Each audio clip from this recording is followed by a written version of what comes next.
James Moore tells a story about a woman named Carol who was the organist at her church. She was an outstanding musician, but she did something no organist should ever do. She overslept on Easter Sunday morning and missed the sunrise service. Obviously, she was embarrassed. Of course, the pastor and the church forgave her. They teased her about it a little in good-natured fun. However, the next Easter, her phone rang at 4:30 in the morning. Jolted awake, she scrambled to answer it. It was the minister. And he said, "Carol, it's Easter morning. The Lord is risen, and I suggest you do the same." Remember back before COVID when they had magazines in doctors' offices? Imagine you are in a physician's office reading an interesting story in an outdated magazine. The story captures your attention. You're hooked. At the bottom of the first page, you read, "Continued on page 57. You eagerly turn to the back, but page 57 is not there. Someone has ripped it out, maybe for a coupon or for information from an advertisement. You don't get to read how the story ends." That's what the early readers of the Gospel of Mark felt like. Our earliest and best Greek manuscripts end at verse 8 with the sentence, "They said nothing to anyone because they were afraid." The great church historian Eusebius of the 3rd century said that's where the best manuscripts he had ended, and the great biblical scholar of the ancient world, St. Jerome of the 4th century, also said that's where his manuscripts of Mark ended. Was the original ending of Mark lost? Some biblical scholars, like N.T. Wright, think that the ending of Mark was lost. However, more and more recent scholars, like David Garland and Craig Evans, believe that Mark intentionally ended his gospel abruptly.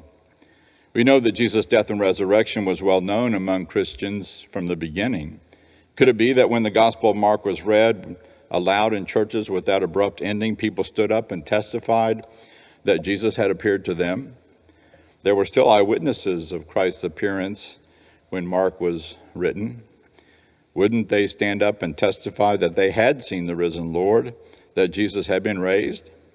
However, at least 2 Christians thought it was inappropriate to end the gospel this way. Probably about 100 years or so after Mark was written, 2 Christians wrote their own endings to the gospel, one shorter with a couple of sentences and the other longer. One or the other of these 2 additional endings showed up in later manuscripts. Some manuscripts even have both additional endings. Unfortunately, the longer edition came into our Bibles as Mark 16, verses 9 through 20. I wish this later addition to Mark's gospel had never been written. Why? Because it has the resurrected Jesus saying, "And these signs will accompany those who believe. By using my name, they will cast out demons, they will speak in new tongues, they will pick up snakes in their hands, and if they drink any deadly thing, it will not hurt them." I don't believe Jesus ever said that, and the person who wrote it was writing probably at least 120 years after the resurrection. He or she was clearly familiar with the Gospel of Luke and the book of Acts. For example, Acts tells the story of Paul being bitten by a deadly snake, but suffering no ill effect. Sadly, these verses have led people in some churches to handle poisonous snakes in their services as an act of worship. They think that is what Jesus commanded Christians to do. After all, Jesus said in this text, believers will pick up snakes in their hands. Many have died needlessly over the centuries from this unfortunate addition to the Gospel of Mark. We would have been better off with the abrupt ending. Trembling and bewildered, the women went out and fled from the tomb. They said nothing to anyone because they were afraid. Is Mark only picking on the female disciples of Jesus? No, he has already shown the male disciples of Jesus in a negative light in the 2 previous chapters. They didn't understand what Jesus had repeatedly told them about his suffering, death, and resurrection. Then Judas betrayed him. Peter denied him. Mark says when the soldiers arrested Jesus, then everyone deserted him and fled. Fled, that is the same Greek word used here of the women. The women fled from the tomb, just as the men had fled when they took Jesus prisoner. Mark makes it clear that in spite of the failure of the women and the men who followed Jesus, the tomb was empty. Jesus rose from the grave. Mark has affirmed that Jesus is the Son of God from the first line of the gospel. Then at Jesus' death, Mark tells us that the centurion in charge of the crucifixion saw how Jesus died and said, "Truly this man was God's Son." The resurrection of Jesus Christ, the Son of God, did not depend on the witness of Jesus' disciples. The tomb was empty. The angel told the women Jesus had been raised from the dead. He was alive. Later, the women do tell their story. Otherwise, how would we know it? And when they tell the others, according to Luke, the men do not believe them. They have to check out the tomb for themselves. However, they do not believe that Jesus was raised from the dead until after Jesus appeared to them. The truth of the resurrection does not depend on whether we believe it or whether we tell others about it. But that is what you'd expect disciples of Jesus to do. You would expect his followers to spread the good news that Jesus is alive. Our church council has adopted a new mission statement in our congregation: love God, love people, make disciples of Jesus Christ. We understand that our calling is to love others into becoming Jesus' apprentices. Mark's abrupt ending yearns for someone to stand and testify, "I've seen the Lord," or "I believe in the resurrection because Jesus Christ is real to me." Perhaps the point of the abrupt ending is that each of us is writing our own end to the story. We are the only gospel that many people will ever read. What can we say and do to testify to the resurrected life of Jesus? We can share our faith with others by our example of love, by giving to those in need, by listening to others, by inviting others to join us, and by sharing what Christ means to us. We will not always get it right, just like the early disciples did not. But God is patient and gracious with us. One of the questions raised by Mark's abrupt ending is, what difference does it make that Jesus was raised from the dead?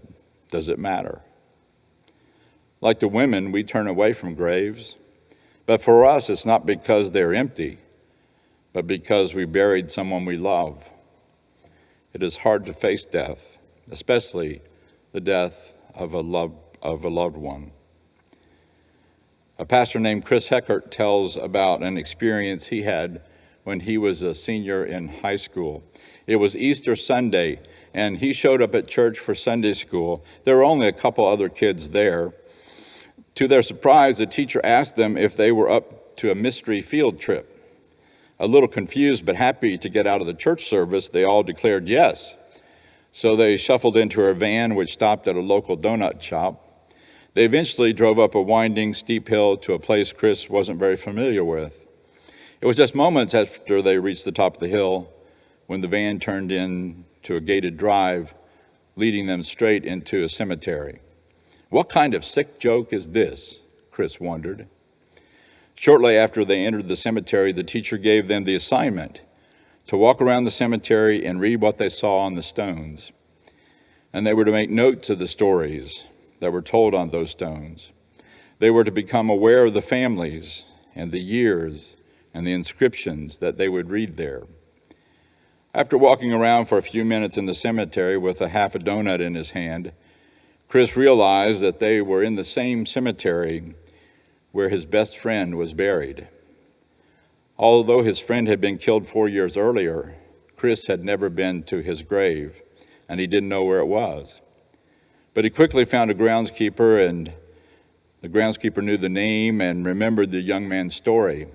He pointed Chris in the right direction, and before he knew it, Chris was standing at the grave of his best friend Joe on Easter Sunday morning.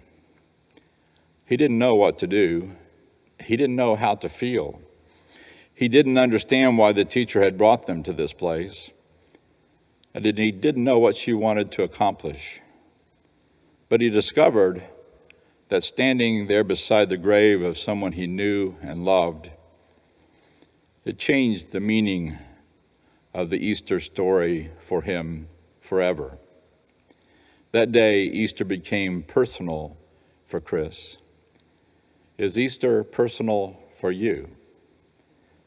It is for many of us who've lost people that we love. Easter gives us hope because death has been conquered. Christ is alive. Because he lives, we will also live. Christ is risen. Indeed, Christ is risen. Amen.